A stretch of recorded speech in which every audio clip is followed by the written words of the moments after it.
भगवान की जय हो, विष्णु भगवान की जय हो, एकादशी मैया की जय हो।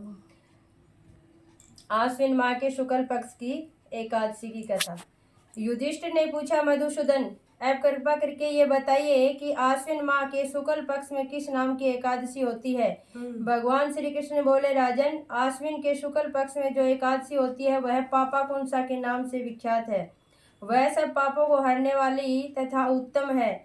उस दिन संपूर्ण मनोरथ की प्राप्ति के लिए मनुष्यों को स्वर्ग और मोक्ष प्रदान करने वाले पद्म नाभ संज्ञ के मुझ वासुदेव का पूजन करना चाहिए।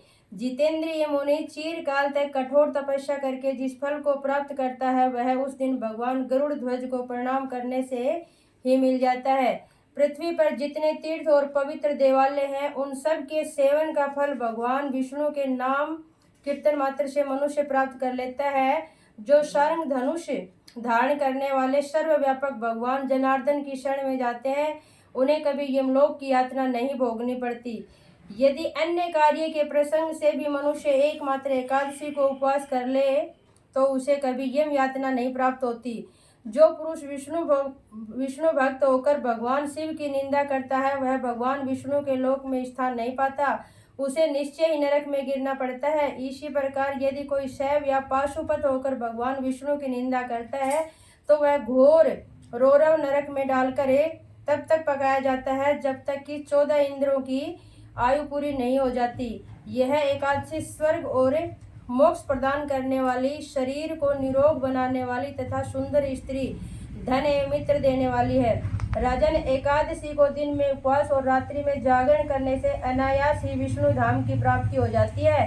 राजेंद्र, वह पुरुष मातृ पक्ष की 10, पिता के पक्ष की 10 तथा स्त्री के पक्ष की भी 10 पीढ़ियों का उद्धार कर देता है।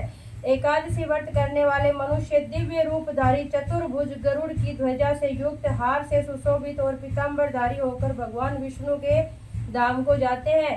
आश्विन के शुक्ल पक्ष में पापा कुंसा व्रत करने मात्र से ही मानव सब पापों से मुक्त हो श्री हरि के लोक में जाता है। जो पुरुष सुवर्ण, तिल, भूमि, गो, अन्न, जल, जूते और छाते का दान करता है वह कभी यमराज को नहीं देखता।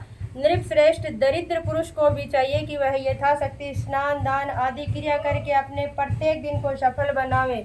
जो होम, स्नान, जप, ध्यान और यज्ञ आदि पुण्य कर्म करने वाले हैं उन्हें भयंकर यम यातना नहीं देखनी पड़ती। लोक में जो मानव दीर्घायु, धनाढ्य, कुलीन और निरोग देखे जाते हैं वे पहले के पुण्यात्मा है।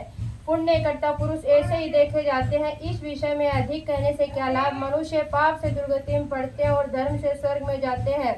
राजन, तुमने मुझसे जो कुछ पूछा था उसके अनुसार पापाकुंसा महात्म्य में मैंने वर्णन किया। अब और क्या सुनना चाहते हो? बोलिए कृष्ण भगवान की जय हो, विष्णु भगवान की जय हो।